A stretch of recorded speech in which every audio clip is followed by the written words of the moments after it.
From Fred Phelps to the Kinsey Six. The best of the best from Central Kansas and beyond. We do it all. We are K-Jag Radio and the Jiggy Jaguar Radio Show. Log on to JiggyJaguar.com and KJagRadio.com for more.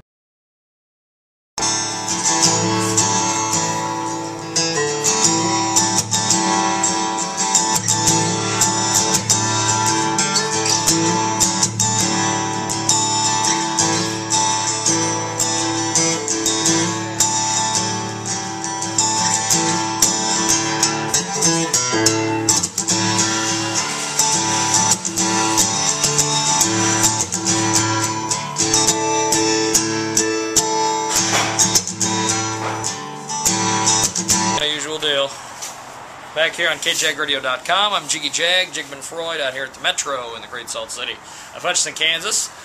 I'm going to get the heck out of the way and let the people with talent talk. Mr. Coon, introduce yourself, my friend. Jump in there. My name's Ryan Coon. I'm a solo acoustic guitarist here from Hutchinson, Kansas. Been playing a long time and play on Radio Kansas 90.1. They picked me up on their regular rotation. Got my first album, Coon out on iTunes. And just trying to work up and do a lot of really great things. And then this year's got a lot of big stuff on the way with the second album and other things. So, when did you start playing the guitar? Started playing on my 16th birthday. I'm kind of a late bloomer as far as guitar players go.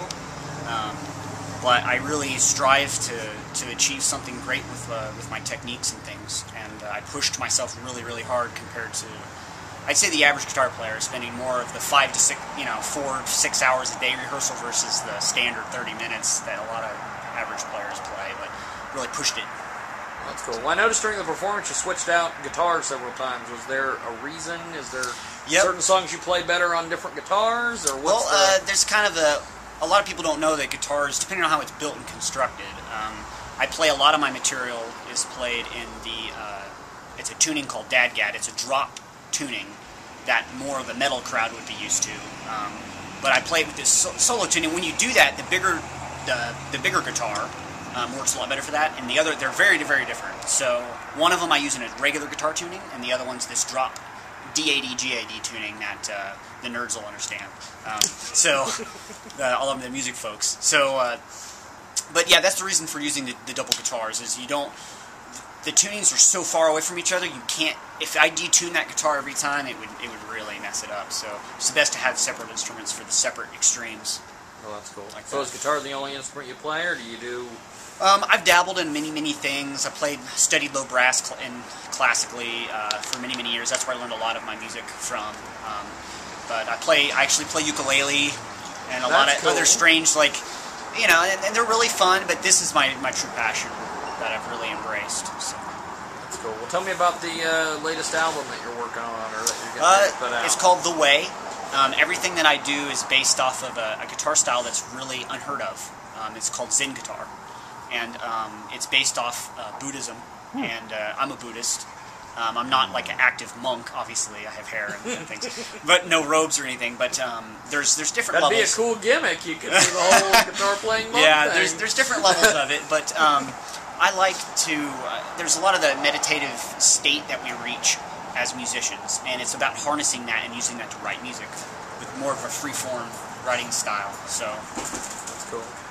Now, what's been the biggest challenge working on this new album? What's been some of the... Oh, just family. I've never had...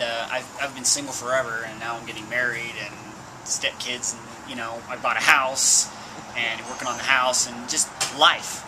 Before, I never had a life.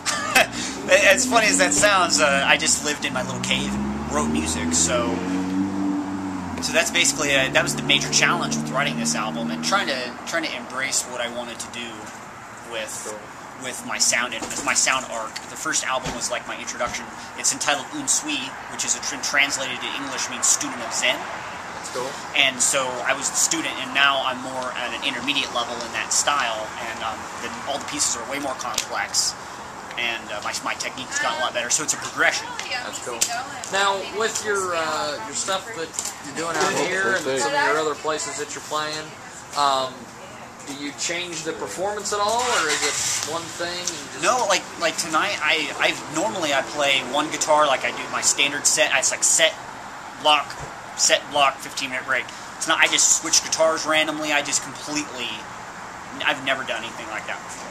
And I think I'm still trying to find my little niche as far as a performer. I don't really know I don't like structure.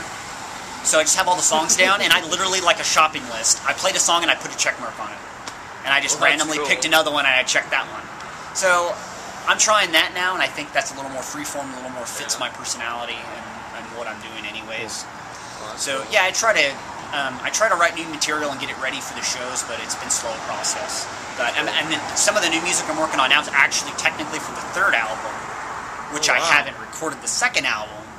But, I mean, I could put them all on one album, and it'd be like 12, 15 tracks. But that's kind of thick for an album, in my personal opinion. And paying to have that 15-track album is insane.